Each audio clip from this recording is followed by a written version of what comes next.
Can't hear you. Oh my God, I said all that and I couldn't be heard. I am so sorry, guys. So let me start from the beginning. Today we Yeah, have let me go. Yeah, put me back in the back. Nah, I could do that. I could do that. Let's bring it back. Come rewind. So this is how it works. Today we're gonna have an interactive type of experience. See, in the first episode, I introduced myself, talked about myself, and then I had an interview, and then I talked to you about risk versus reward. Well, today, like I said, I'm gonna bring on a guest, and my guest is, as you guys saw before, Ezra. And with that being said, we're actually gonna start. Right. And this is how it's going to go. You guys get to participate in the fun. That's right. You guys right now, all you guests that are watching, the ones that are watching live can actually participate. There you go. Now you can hear me. Thank you. Thank you, Takiro. You can hear me now. Marvin was laughing. That's great. I got you guys watching. That's great. I love it. So you guys get to participate. You guys get to ask questions as well. What Ezra's, just to give you a little background, Ezra, yeah, he's a co-worker. He's a partner. He works with myself, but we just met each other, got to fill each other out. And I'll let him tell you what he thinks about me. I don't even know. This is unrehearsed, ladies and gentlemen. What I decided today, I named it Going a Little Deeper. Why? Because like some of you, Ezra really doesn't know much about me. He knows enough that he feels comfortable working with me, and he knows enough to trust me with certain things, you know. But today he gets to get a deeper look by asking me questions that I have no idea what he's going to ask me. It's going to be straight from the hip. But guess what? I get to interview him too. Now, you guys that are home are able to also ask a question. It will be posted. If your question gets selected, it'll be posted, and one of us will answer it. Please, if the question is for me, Leonardo Garcia, or put Mr. Get Off the Bench himself. That's my alter ego. If it's for Ezra, say it's for Ezra. And if you put no name, we'll both answer it. At the end of the day, this is your opportunity, just like his opportunity, to put us on the hot seat. Get to know us. Get to know whatever you want about us. I'm going to tell you a little something about Ezra, though, so you guys know a little bit about him. He's an owner of an agency. He calls it, or it's named the Baton Group. Like, when you pass the baton and running, he's passing the baton to the next leaders that he's developing. All right. It's an interactive insurance brokerage. That's right. That's right. Innovative insurance brokerage, where he is dedicated to helping individuals. This guy's heart is bigger than his body, and he's 6'2", I think. So I can tell you right now, I've seen him, the way people talk about him. And today I'm going to get a deeper look on what makes Ezra Ezra. Again, you guys get to play along. So you guys get to ask questions. I'm going to start her off, but first I'm going to let Ezra talk a little bit about himself so you know who the man is. And then we're going to start. And this is all about entrepreneurship, guys. All about entrepreneurship, getting to know an entrepreneur's mindset.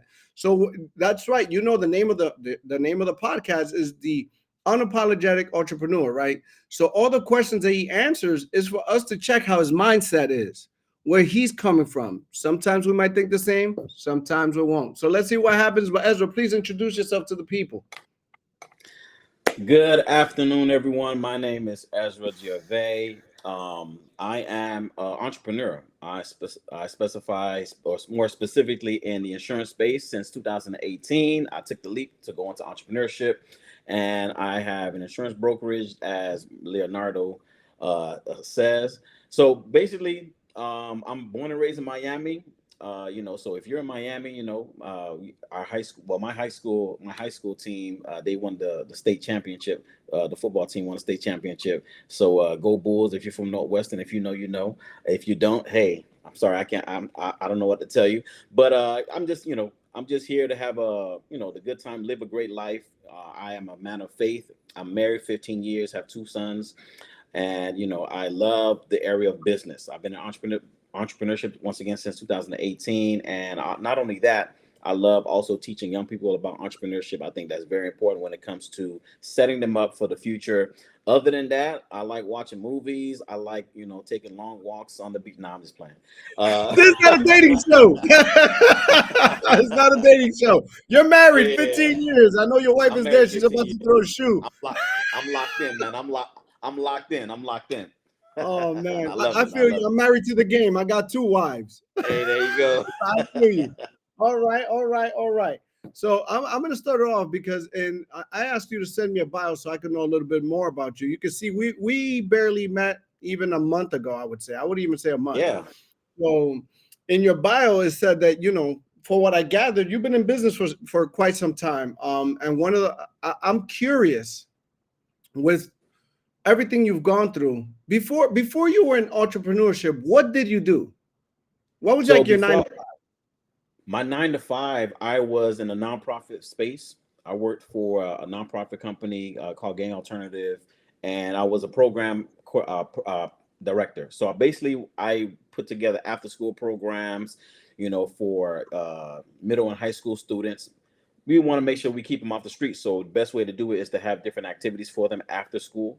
We did summer programs, summer camps, spring break camps. We taught them about life skills, making the right decisions in life. We helped a lot of kids stay out of jail. Unfortunately, some still, were caught up in the system. But I loved working with young people, and that's pretty much what I did. And being able to show them that there's other opportunities. Some of them didn't have the opportunity to leave their neighborhood. We'll take them to different. I mean, Miami is so many different places in Miami that they had never known that existed. So we would just expose them to so many different things, that there's so many different opportunities for them.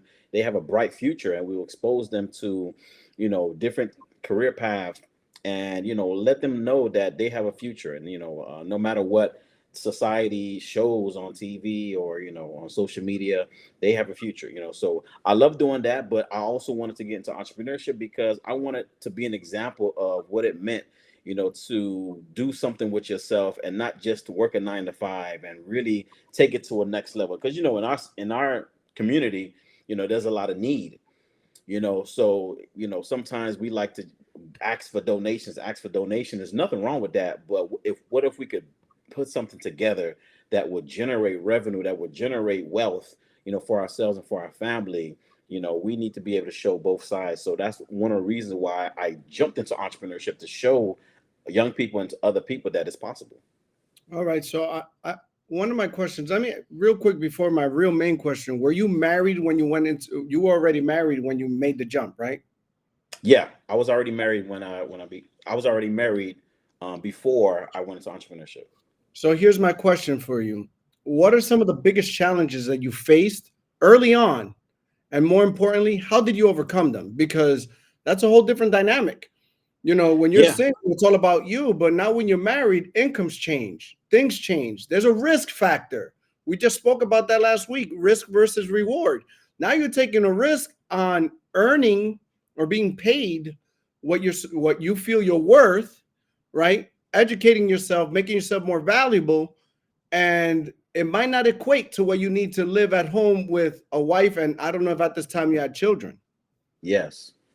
Yeah. So when I left my 9 to 5, yeah, married, 2 boys, had my young son. I think he had to been about, yeah, been 5 years. He's 10. Yeah, he was about 4 or 5 years old.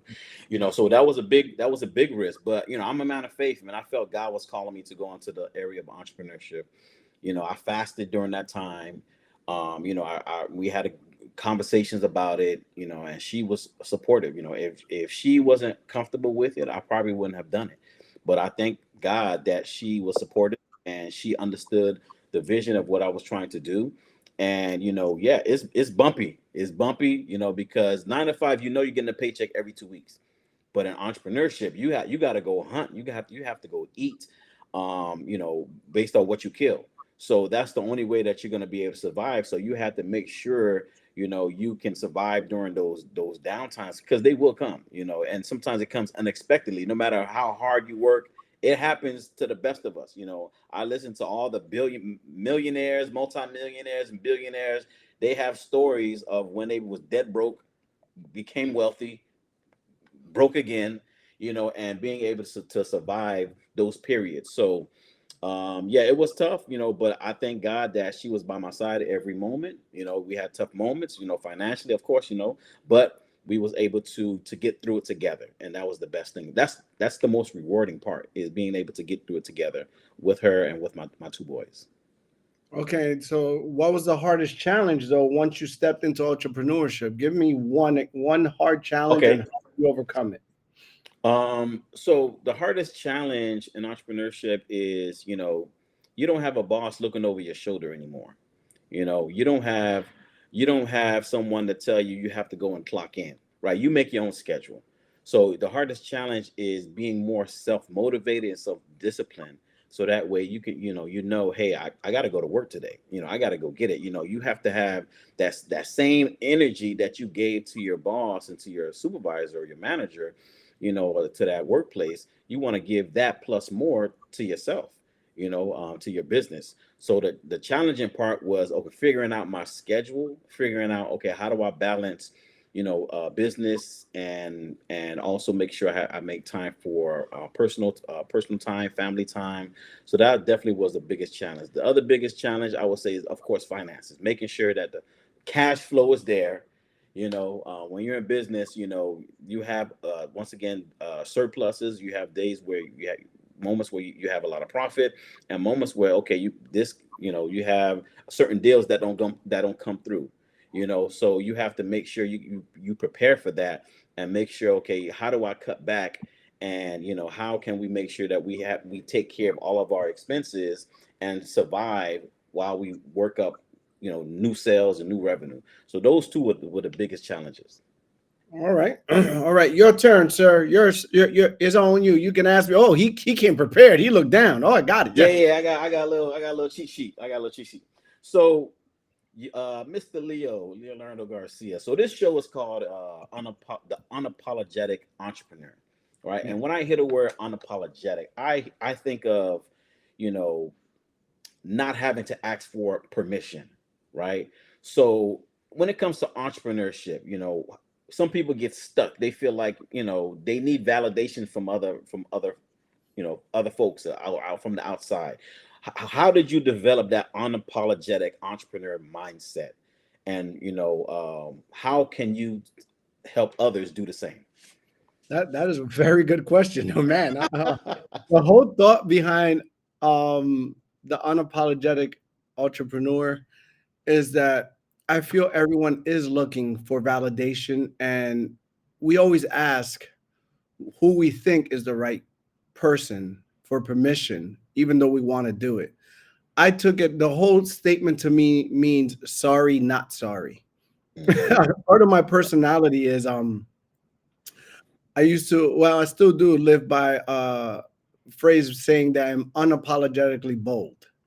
Mm, And that whole comment is what helped me create this platform where I wanted people to not be sorry for the decisions they make.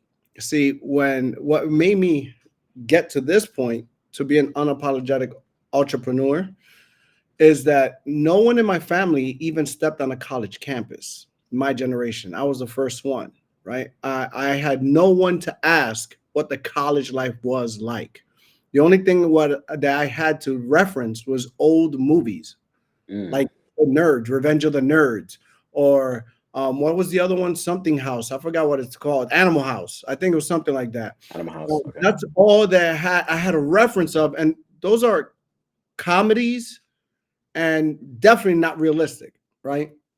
So going through college, I ended up becoming an educator, which I wasn't even going to go to college, but I Mm, was influenced, and I followed the footsteps of what I call my father figure. God rest his soul. He was my junior year teacher, right? And what ended up happening is I became a teacher like he was to me. That's what I wanted to do. I always wanted to help people and make a difference. And with my background and what I grew up seeing in New York City in the urban and living, because my family hasn't all been peaches and it hasn't been all peaches and rainbows. Like it's been rough. Like I said on the first episode, I grew up to a alcoholic father that I met at the age of 5 because I was raised by my grandmother. When she passed, now I'm meeting my father, and this is what I'm meeting as a first example of a man. wow. I didn't really have too many influences, so I followed what I was what I was told to do, and I really enjoyed helping people. And I ended up in teaching, right, in the education business, because Mm, I later found out it's a business. right. But I always wanted to do something for myself, by myself, like own something. I wanted to say I did that. I don't care if it was a corner store. Right. When I started talking about it with people, everybody thought I was crazy because nobody in my family has ever owned a corner store, and even never mind something in retail or anything. Uh, I ended up getting swindled into what I do now. I say swindled because I really went into it to learn something for my own finances, Right. and I enjoyed doing that where there was no politics. There was pretty much I pretty much could set up my own rules in a sense. As far as discipline, what you talked about, I was okay with that because I woke myself up for school. My mom didn't wake me Oh, up for nice. school. My mom was up and gone working by the time I had to go to school. So I was always an early bird. That was something I was programmed with. When I went to college, I never had a problem with taking early courses like all my friends did because they were like, they want to sleep in. That wasn't my mechanism. So Right. I didn't have that issue. My issue was I needed to learn what business was. And Right. everybody kept telling me not to do it. So I think that pushed me to do it. And I just didn't care about their Mm, opinion.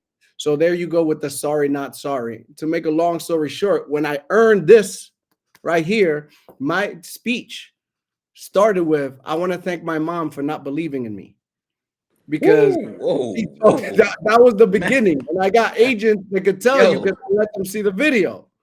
Now, Woo. mind you, I came from, and my mom, me and my mom are two peas in a pod. I love my mom. I gave my kidney to my mom, like Hmm. real life. So it's not like I have any resentment or mad about it, Right. but that just gave me a chip on my shoulder to Right. prove that one, being in this country, which a lot of people that come here are born here from immigrants, don't understand this one aspect is that you're free to make your choices. Right. Of And course. Yeah. we've been talking about a lot of it through mentorship that doesn't really matter what everybody thinks. And to me, it doesn't. In my opinion, it matters what some people think. And Mm, then in my mom's situation, where I didn't feel she believed in me, because even when I left teaching and I was doing this full time, she was trying to find me another job. because I was going through the gap, the struggle. Right. And she was like, Yes. "You got all these degrees. I got 2 masters, 3 bachelors. You should be working." She to me, we got into an argument one time because she got a hookup from somebody to let me be a security guard. I was like, "Wait, I left teaching and you want me to go into security? Like what?" So you could see where the 9 to 5 was already plaguing her. Right. I Yeah. was like, "You know what? I'm sorry, but I'm not. This is what I am. Right. I'm not slinging dope." So that's Facts. where I came from. That's Facts. where I came from. So That's good. That's I, good. I Okay. hope that answers everybody's question out there. There you go. Yeah, there you go. Yeah, you Oh, have to let's have see that what we mindset. got. How does everyday? Oh, we got one here. We could both answer this one. How does that every day with all He does that every day. Oh, he does that. Wait. Oh yeah, I do that every day with all the women. That was Well, a question. I got the a lot sorry of not the female sorry women not too. sorry. Yeah. Nah, Oh, sorry. I think that's Hey. what you were talking about. I got you here. I got one for you. All right. All right. What are the common misconceptions? What common misconceptions do people have about your life and and and the industry you're in? What How do you common mis address what co- misconceptions? misconceptions? Uh, that's a good question. I mean, common misconception. I mean, that everything is all glitz and glam. Everybody is rolling around in Benzes and Bugattis and all that or whatnot. I mean, you just got to put in the work. Some people just, either think that it's so easy, and and everyone is a millionaire, billionaire, whatever case may be, or they think it's too hard. It's yeah, some people think it's just exposing yourself. One thing that I do that helped me be successful is, you educate yourself on in any business, you educate yourself on your product, your services, you communicate it well to the audience, to the market, and whoever it resonates to, they're going to come to you, and you'll be able to do business. Some people don't become successful because they're too afraid to open their mouths. They're too afraid to come on live. They're too afraid to post, to share. I was listening to a business mentor, and he was saying that your money is in other people's pockets. Mm. And the reason why it's still there is because they don't know you exist, and you haven't given them a good reason for them to give it to you. So it's like, you, number one, have to be confident in yourself and do the work to educate and let people know what you do, and the business will come. And then, so, that, I would say, that was the misconception. Some people think it's too hard, and then some people think, everyone is just rolling around, in dough, making millions of dollars.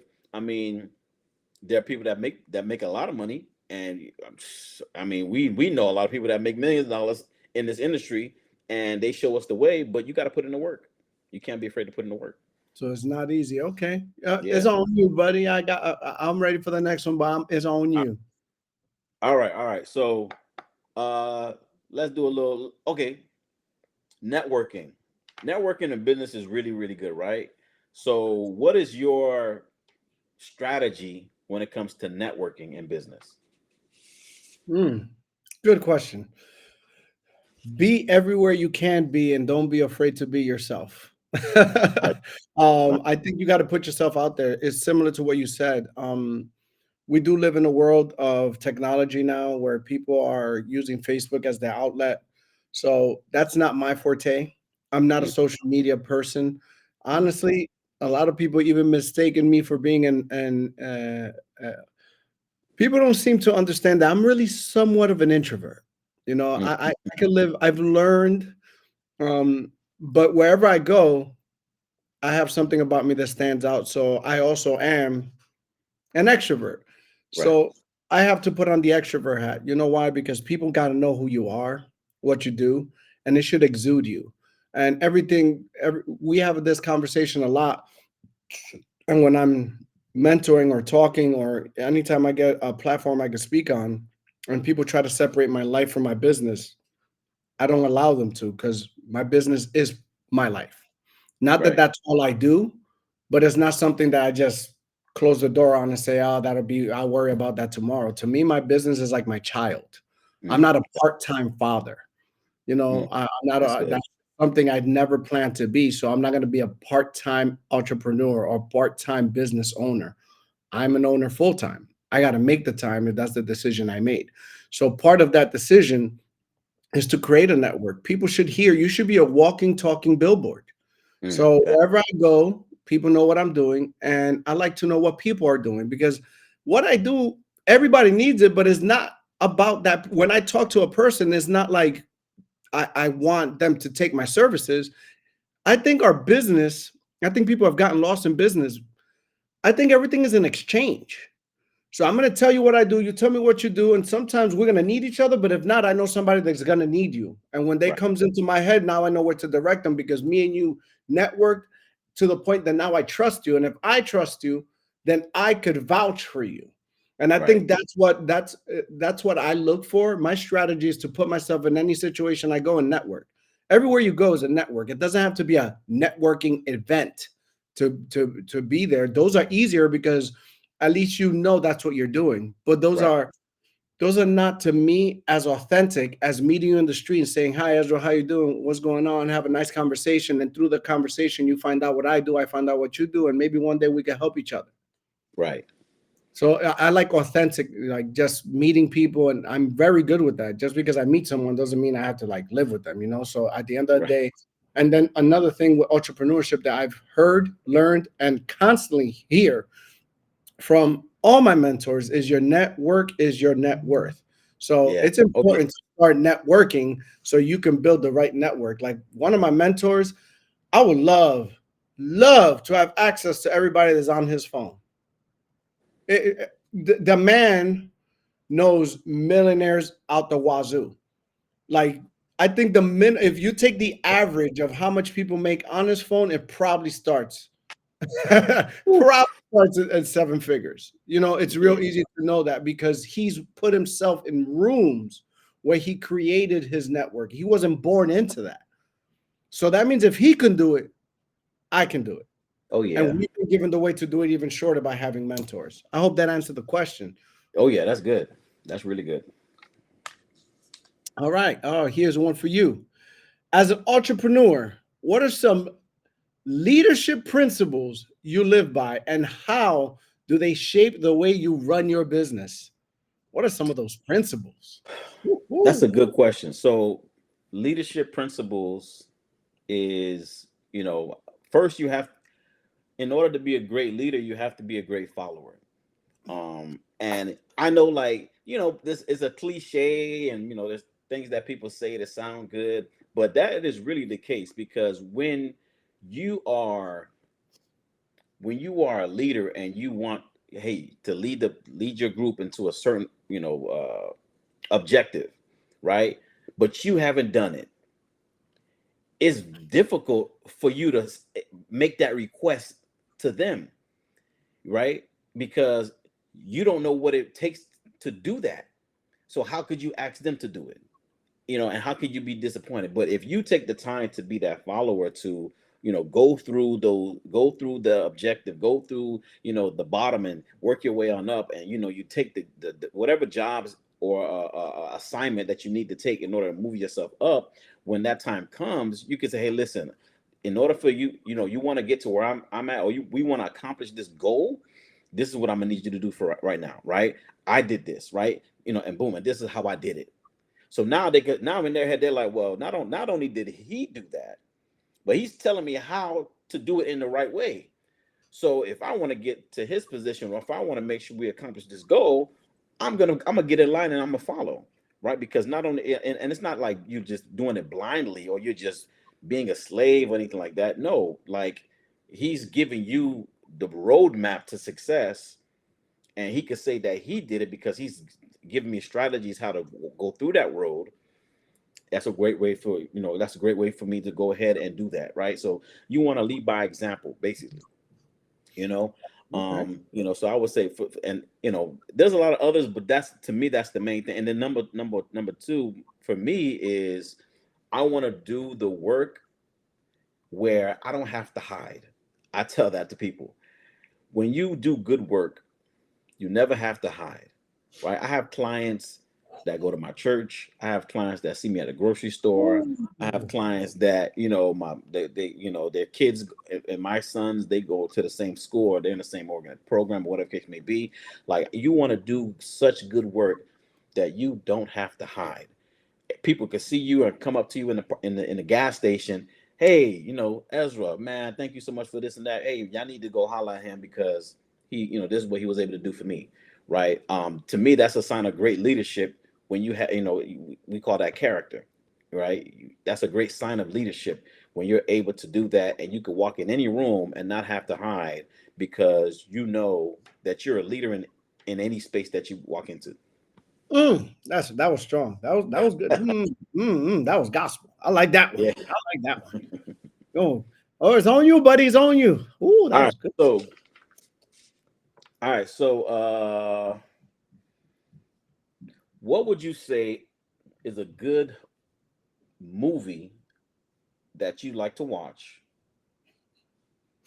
that helps you, or you that helps you in business, or get you in the right mindset when it comes to business? What is a TV show, or a character, or movie, some type of entertainment or whatever that Wow. helps you in business? All Yeah, right. let's get to it. All right. No problem. See, here's the thing. I am a movie guy. Oh, I there you tell go. people I go watch the same movie 25 times. It doesn't bother me. Yeah, me too. Because every time I watch a movie, I need to watch it twice. Because the first time I'm watching it for what most people in the public are watching, on this top layer. Right. Second time I'm watching the movie, I see something totally different, because I'm watching it from how can I use this? I don't care if it's a horror film. How can I use this in business? Right. Sometimes I come out with activities that I'm going to create to do and present to the team or myself to see if it works. My mind works creatively. But a movie that I would say that I would intentionally watch for business, I watch it every year. I don't watch it alone. I watch it with my son, Mm. and it still brings me to tears, is The Pursuit of Happiness. Yeah, Uh, that's a good I movie. lived that story Yes. to extent. I lived that story to extent. She wasn't crazy, none of that stuff like that. Um, but I did live in the street. I did stay in hotels with my son. Thank God for my mom, because I was able to stay at Marriott's on weekends. He was young.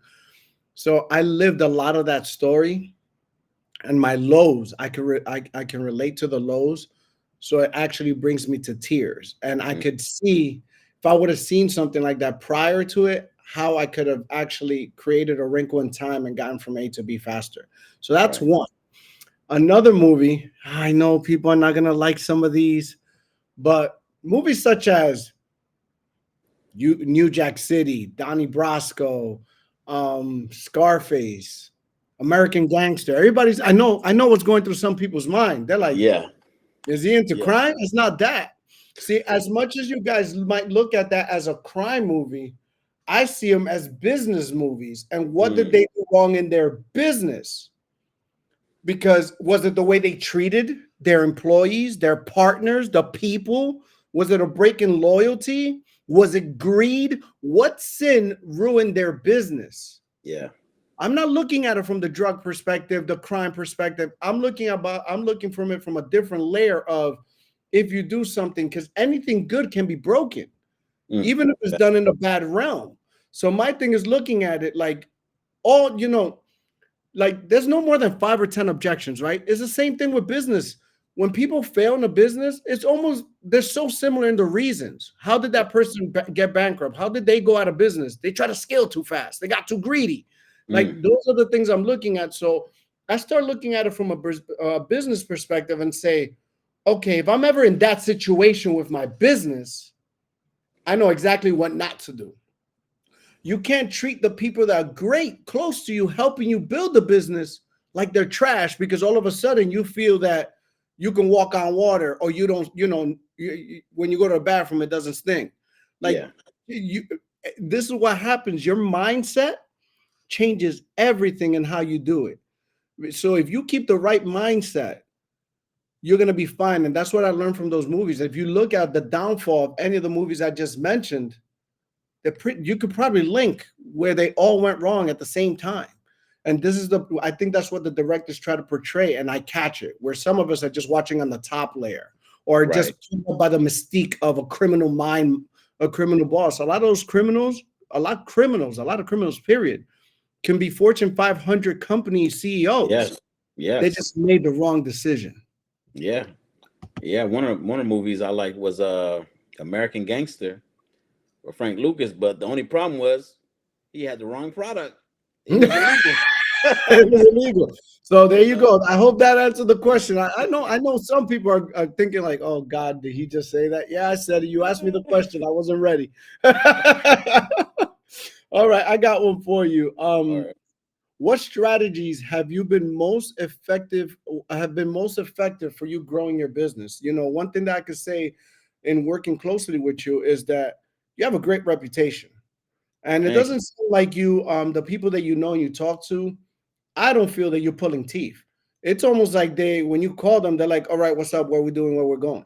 And it's I'm kind ready of to go. so it's like Yeah. they're ready to go. Doesn't matter what it takes. They got to take 15 tests. It doesn't matter. They just want to put on the, it's more of them making sure that you're sure. It's almost like they Right. got your back and they're not working with you. So what are some of the things that has been effective in you growing that reputation, growing you to be who you are? Man, that's a good question. I would say yes. Your reputation is everything. Like I said earlier, I want to live my life and not have to worry about who I'm going to run into.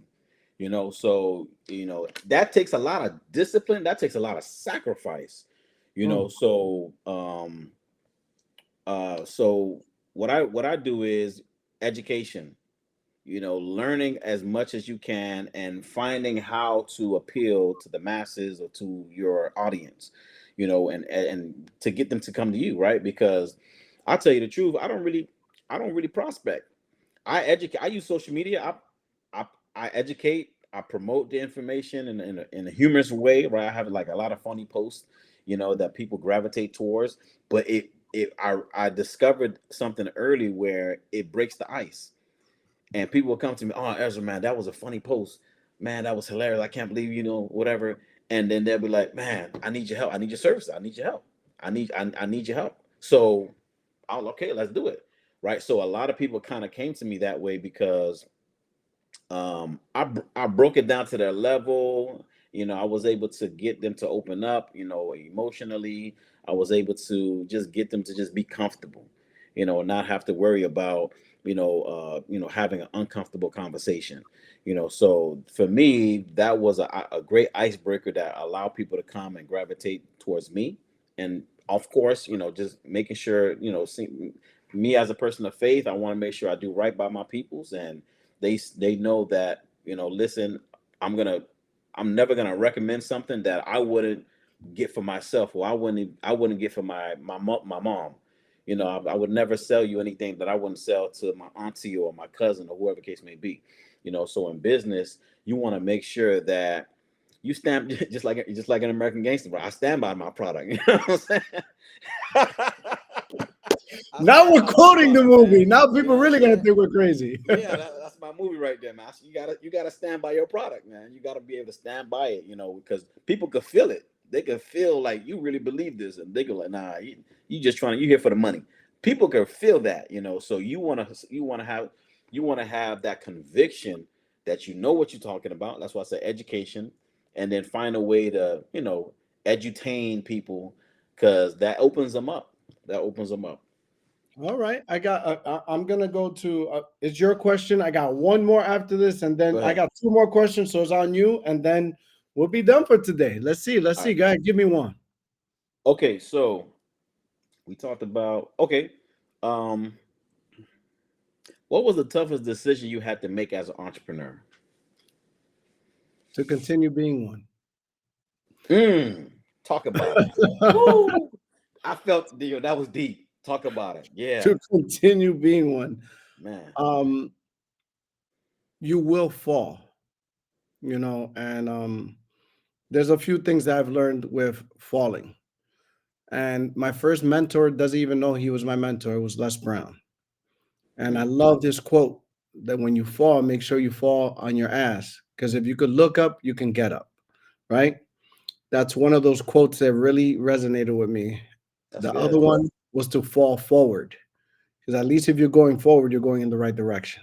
Mm, So I know that it's real easy that when you fall to just say, you know what, I have degrees. I don't have a criminal background. I can get a job. yeah. I can work and build somebody else's dream.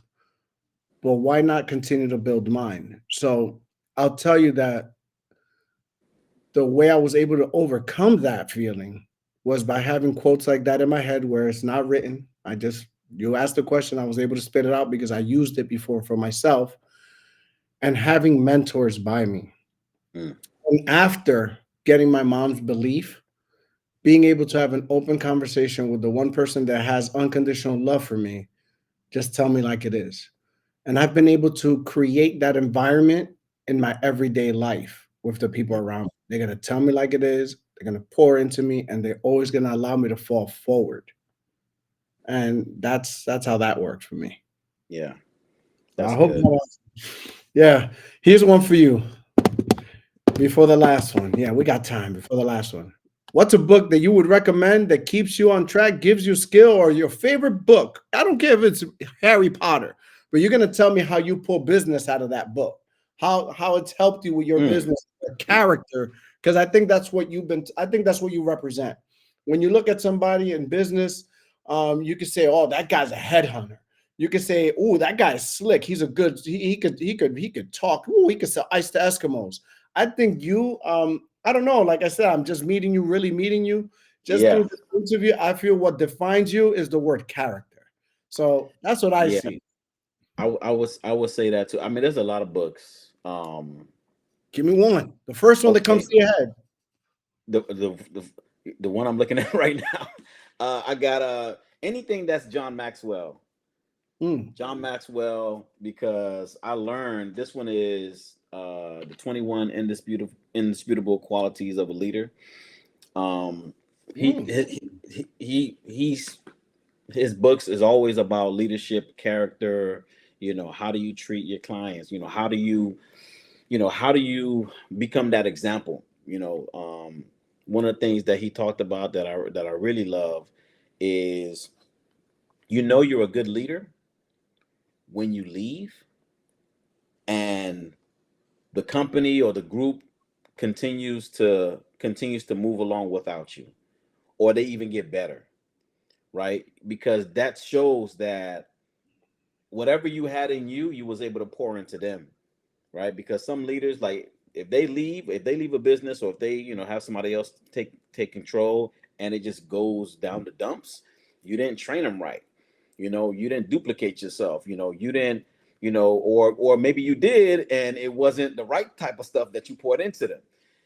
So yeah, it's anything John Maxwell. John Maxwell has some good books, about leadership, character, and that's one of the stories that he talked about that really stands out to me. That's a good one. That I didn't expect that. All Yeah. right. You get one more, and I got a good one last. Go ahead. It's All right, on you, buddy. so let me see. What did I say? Yeah. Oh, You guys out there, don't be. Oh, Steve Jobs, Apple. Yep, left it $1 billion. yeah. There you go. There you go. So Hey, Coach, how you doing? Mr. Mark Terrell is in the building. Coach Mark in the building. What's going on? Yes, sir. Yes, So, yes, you get your question, then I got my last one. Guys, don't forget you can participate. I will stay on if you guys ask some good questions. So give it on. Go ahead. yes. Your All right. question, sir. So okay. What quality? Okay, building a team. Any good business is more than one person, so you have to build a team. So, what are the qualities you look for when you're hiring people or employees or teammates, partnership, collaborations?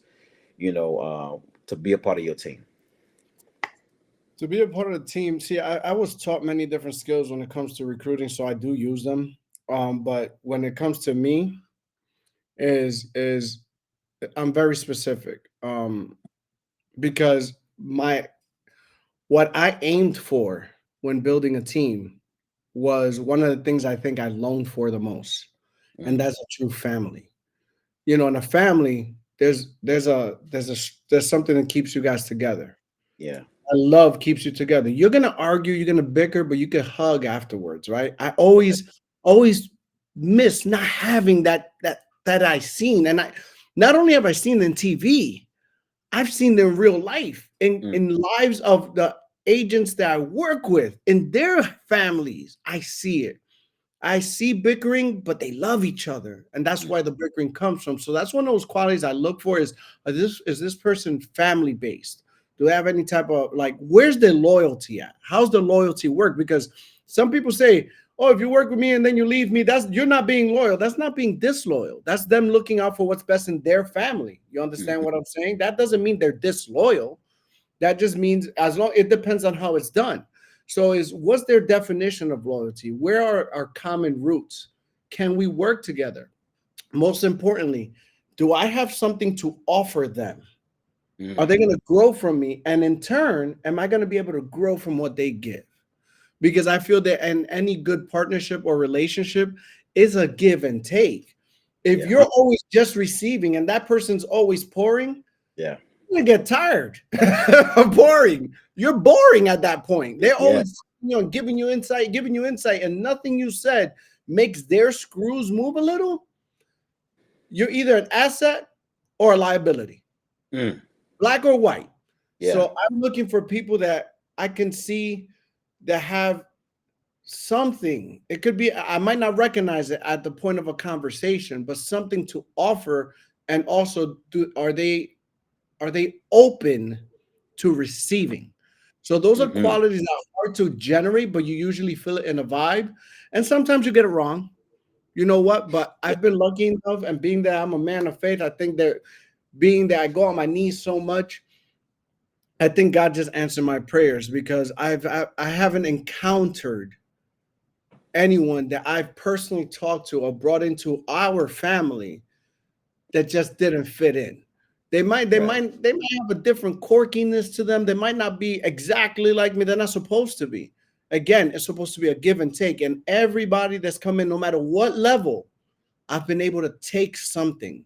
I've been able to receive something. And I know for sure that I've poured into them because it's been told. So those are the qualities I look for in when it comes into the business period, even who I allow to mentor me. Mm, Like, I want somebody that's going to mentor me that has an open mind. Why? Because I have opinions, and I'm not a just do as you're told type of person. Otherwise, I would be an employee. So, yeah. with that being said, I need somebody that I know that when I say something, it might have some relevance, and they're not afraid to tell me, no. Hmm. Hmm. That doesn't Yeah. work. I've done that. Oh, what characteristics of a negative teammate or business? What are the characteristics of a negative Oh, team? You could take that's this one easy. first. And, oh, Yeah, that's a good that's one. easy. That's easy. Someone that's selfish. I Mm, mean, and what I mean by selfish, they're worrying about their pockets. They're worrying about what they can get out of it. They're not being a team player. They should just do their own thing. You know what I mm. mean? And Oh, then yeah, you go and do your own thing. If you're not gonna be part of a team, it's a team. It's a give and take, just like you said. And then someone that does not allow that does not allow you to be human, like that, like anyone that, like, they expect you to be perfect. You're gonna mess up sometimes. You don't want to, but you might mess up. You might make a mistake. You might do some things here or whatnot. So if you might mess up one time, and after all these, you could have 100 times of showing good leadership, and you can mess up one time, and then it's a wrap. Like, that's not cool, right? Everyone is human. Everyone makes mistakes. And I feel like definitely someone being selfish, someone that's not allowing you to be human. Those are not good teammates. Those are not good partnerships to have. this one's easy for me. Negative people are, or it's real simple. Someone who's always negative, they always find a way to turn everything good into a bad. When they see the glass half empty instead Yeah, of half full. Someone yeah. that never has a good day. How you doing? Good morning. What's good about it? Those kind of people, no good. Again, not team players. Yet they're not team players, but they don't have anything to show for it why their way is better than the team way. you know so I feel that anybody that doesn't fit the program, at the end of the day, there's a play called and we trust our quarterback, run the play. Yes. Just run the play. If Facts. you want to do a different play, then you're just on the wrong team. That's not a good teammate for me. I feel that good teammates enhance. Hey, that's a great play. If you don't see me going to the post right, I'm going to go post left. Okay, your adjustment, that's good. Your Yeah. communication, that's good. But someone who breaks those things, mm-mm. So anybody is negative, and most importantly to me, someone who's not willing to change. Oh yeah. We're in this business, or we're in any business. In Any entrepreneurship, business. I feel you have to go from change to change to Have change to to. transformation. If you refuse to change, I don't need to be there with you. Yeah. Have to. Oh, which is more important, sales or marketing? Okay, coach is coming out of the bag. Hey, that's a good question. Go ahead, that's on you. You take it. Ooh, I'll go Oh next. man. So they're both important, but he said what's more important. So they're Yeah. both important, but marketing for sure. Because once again, if like I said earlier, people have to know that you exist. You know what I'm saying? When you're driving on the highway and you see that golden arch, that M, you know it. Oh, there's a McDonald's here, and I am getting hungry, right? Like when they know, like, isn't that funny? We could be driving and you'll see that golden arch, and all of a sudden now your stomach start growling. Like you didn't think that you was hungry, but as soon as you saw that, you started feeling, you realized that you were hungry. So marketing is important because marketing helps you to discover what your wants and your needs are, when we market our services, our business. So definitely marketing. I go with you. Marketing leads to sales. I go marketing leads to sales. Yes. Sales don't always lead to marketing. Yes. Yes. Because Yes. and I can easily prove that with one example. How many clients have you had that when they find the best thing on earth, like a service you provide them, but they don't tell nobody because they want to keep the secret to themselves? I'm not going to tell nobody. Themselves. Instead Right. of referrals. So you have to, Right. if you're marketable and you're marketing yourself, you don't need that one person to give you a referral because you're marketing yourself to the masses. So Yeah. marketing leads to sales, sales don't lead to marketing, in my opinion. Yeah. But who Yeah. am I, right? That's a great Yeah. Yeah. question, Coach. You're coming out the Great back. question. Great question. Here's my question for you as they Okay. still come in. Other questions. I got one for you. All right. If you could give one piece of advice to aspiring entrepreneurs, especially those in your industry, what would it be? Mm. This is your One ending piece. question. One piece. One piece. Um, I would say always have a positive attitude because I feel like situations could really can really be deceiving.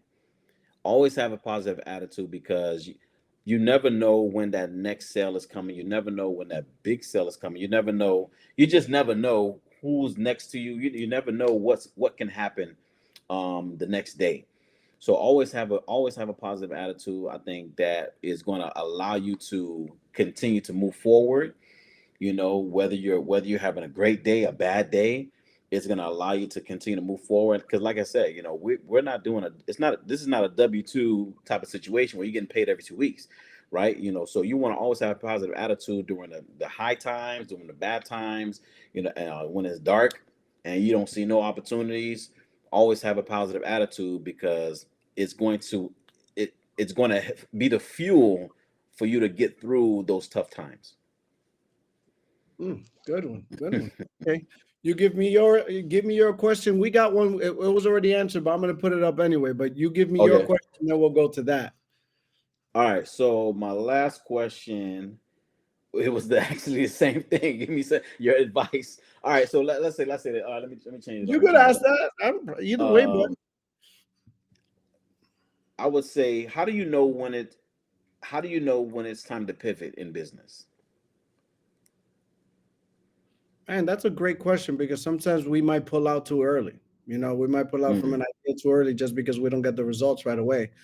right. Um, Before I take action on a plan, though, um, Man, it's so important to have mentorship, man. Yeah. Oh It's so yeah. important to have mentorship. It's so important to have a group of people that you could bounce ideas off of, like-minded individuals. I think that's the first step. Make sure you have that, Yeah. guys. And answer sort of your question as well. That it would have been the same, being one piece of good advice. Get good mentors and good Right. people around you. Hmm. We could do a whole talk on how to figure out what's good for you, but I'll start with that. Um, the way I run a play per se is I'm running it by my mentors. Why? Because 9 times out of 10 they already went through it. Hmm. You know, when especially their mentors in the same business, or if they have a common thread, so they've gone through it. So see if they're gonna give you any feedback on that. Then I Yeah. talk to the people around me, and we've been talking a lot about this lately. Um, I'll run the play, but remember, fish don't know they're in a fish tank. They think they're in a river. We know they're in fish tanks. What do I mean by that? Well, if That's I'm good. running the play, I got my mentor watching me, the people around me watching me. I might think it's going great. They're seeing me from the outside looking in, and I trust their opinion. I better be careful because if I'm not doing it, they're the ones that are going to tell me. I Hmm. rely on. So when I see, if I feel something's wrong, I'm going to my mentor. Hey, this was going on. If it's numbers oriented, what are the numbers? What's the ROI? What's going on? Uh, Give it a little more time. Okay, Mm. cool. Do it again. Hey, this is what's going on. It's time to pull. Like I already know that I'm not doing it alone. So I have the proper mentors in place and I have the proper team in place. So therefore, I seek counsel because entrepreneurship cannot be done by yourself. Steve Jobs had a partner. Um, uh, what's his name? All of them have had Yeah. somebody that just they're not known, they're not the face, but they have people that they confine in that gives them their advice. So Yeah. I make sure that I have that assembled. Um, and at the beginning, when you're getting into entrepreneurship, you should have a good support system assembled. And later times things will come because then you don't know what you don't know. But once you hear it, you'll be like, oh, I didn't know that. That could be a mentor. So at Yeah. the beginning, you Yeah. need a good support system that'll get you jumping, that'll push you, and then you're looking for the pull. So that's when you start really looking around. That's the way I would answer that. Coach has a question which we answered. I'll put it up there, and I'll answer it first because I know I asked you this questions. What Okay. are 2 or 3 misconceptions of being an entrepreneur or an entrepreneurship? One is that you're gonna get rich. That's a No, misconception. no. You're gonna get rich in 30 days. In 30 days, everybody thinks there's a flip of the switch, and boom, Yeah. you're rich. No, it requires hard work. Yes. Honestly, I think it's harder work to run a business than it is to work for somebody. So I Hmm. think you work harder. That's another misconception that it's easy. That it's not gonna, you just put a little bit of time here, a little bit of time there, everything works out. I mean, people even paint the picture when they talk about it's real easy. You're gonna make great money. They don't tell you about the downfalls. I just like some honesty. The truth is that it's always not nothing. If it's too good to be true, a lot of times it is. Yeah. I needed a closer look. So just be careful. That's one misconception. Another misconception is that everybody loves what they do. I do. That doesn't mean everybody else does. I think some people pick Oh, entrepreneurship for money, and yes. that is the wrong thing. The love of money is not good. If you're Mm. just doing it for money, you're in the wrong thing. So Mm. those are my major 2 misconceptions, and it's all revolving around the same thing: money. Yeah. Yeah. That's good. So That's Ezra, I know you answered this question, so that's why I answered it. But I want to tell you, yeah. man, we did an hour of conversing. I want to Yeah, thank man. you for your This is time. great. We This got is to do great. this again. We're Yes, gonna sir. talk behind the scenes. I appreciate your honesty.